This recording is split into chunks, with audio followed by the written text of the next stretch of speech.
Welcome to the New Hampshire Coastal Viewer, brought to you by the University of New Hampshire Earth Systems Research Center through the New Hampshire Granite Project, the New Hampshire Coastal Program, and NOAA's Office for Coastal Management. The Coastal Viewer is an online mapping tool that lets you access and display mapped resources and hazards in New Hampshire's coastal watershed. If you have never used the viewer before, it may be helpful to review the Getting Started video, which goes over the basics of the viewer. This video can be found under the Get Trained tab on the Coastal Viewer landing page. In this video, we will use the tools and datasets available to explore strategic land conservation for protecting drinking water. In addition to getting to know the datasets associated with land conservation and public water supplies, we will also learn to overlay multiple map layers, use the drawing and editing tools, and export our custom drawings as shapefiles. The Coastal Viewer is updated regularly. If the Coastal Viewer that you are using looks slightly different than my screen, this may be due to an update. Please contact New Hampshire Granite if you have any questions. The question we are going to address in this exercise is: which parcels of land in a given focus area will contribute to the protection of public water supplies? Let's get started. Step 1. Turn on the layers. Once the viewer loads, a map, toolbar, and welcome panel appear. Below the welcome message are two tabs: About the Viewer and Layers. Click on the Layers tab to open the Map Layers panel. Remember that each level of the layer hierarchy must be checked to display a layer. First, we want to map the Conservation Public Lands layer. Check and then click the plus sign next to the Environment and Conservation category. Then turn on the Conservation and Public Lands layer. Now we want to turn on the Tax Parcel Boundaries layer. Check and click the plus sign next to the Administrative and Political Boundaries category. Now turn on both the NH Parcel Mosaic and Polygons layers. Note that this layer name is grayed out and the data does not immediately appear. This is because this layer is scale dependent and will only draw when you zoom in far enough. Step 2. Zoom to an address. If you know the address of the location you want to zoom to, you can use the Zoom to Address tool. Click on the Custom Tools tab and click on the Zoom to tool. It may take a second to load. In the dialog box that appears, enter the address 216 Portsmouth Ave, Stratham. Choose Stratham in the autocomplete drop-down menu and click Search. Zoom out slightly to view parcels surrounding this address and close the Zoom to Geography tool by clicking on the X in the tool dialog. Step 3. Add drinking water data. Next, we want to add data relevant to drinking water supplies.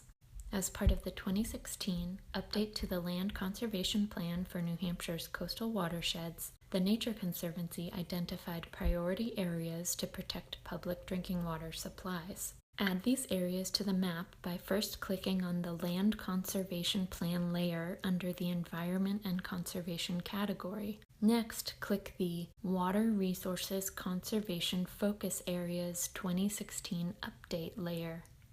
Click on the Public Water Supply layer to see land conservation priorities to protect public drinking water supplies. Note that there are two categories in the legend, Tier 1 and Tier 2. Definitions of the tiers can be accessed by clicking on any of the public water supply focus areas in the map.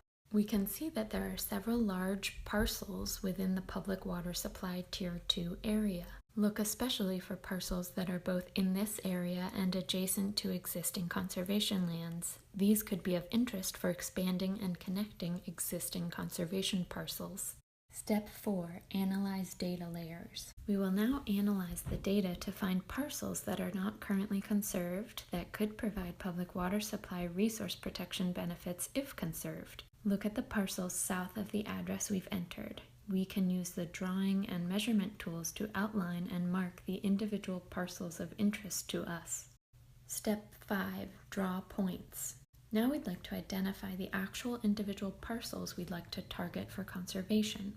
Click the Drawings and Measurements tab and the arrow on the Create button. Select Point from the drop-down menu. Use the cursor to add a point to a parcel you might be interested in targeting for conservation. Step 6. Export maps. Suppose we want to share the map we have made with a colleague. There are a few options for doing so. Go to the Home tab, click Export to create an image of your map.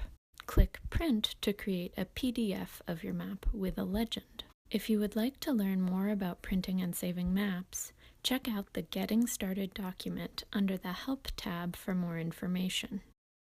Step 7. Add more data. We have now found parcels that, if conserved, may help to protect drinking water resources. But what if we wanted to maximize our conservation efforts by focusing on land parcels that also provide other benefits, such as protecting us from flooding and keeping pollutants out of water? Turn on the Single and Multi-Benefit Areas layer in the same folder to view areas that provide multiple water resource benefits. These layers highlight areas that provide some combination of the potential to protect drinking water supplies, attenuate pollutants to benefit long-term water quality, and/or maximize flood storage and risk mitigation. To find out more about each of these layers, click on the metadata for each of the individual benefit layers. In the future, we may want to focus on these areas to maximize water resource protection efforts through land conservation. For those of you who are knowledgeable about spatial data sets and want to take this analysis a step further, you can apply to the New Hampshire Department of Environmental Services to obtain the locations of community wells and intakes located in surface water sources. Go to the website des.nh.gov/onestop. Once you receive the wells and intakes data, save it to your desktop. Then click on the Data Sources tab in the Coastal Viewer and click Upload Data. Browse to find the shapefile on your desktop and upload it to add it to the Coastal Viewer map.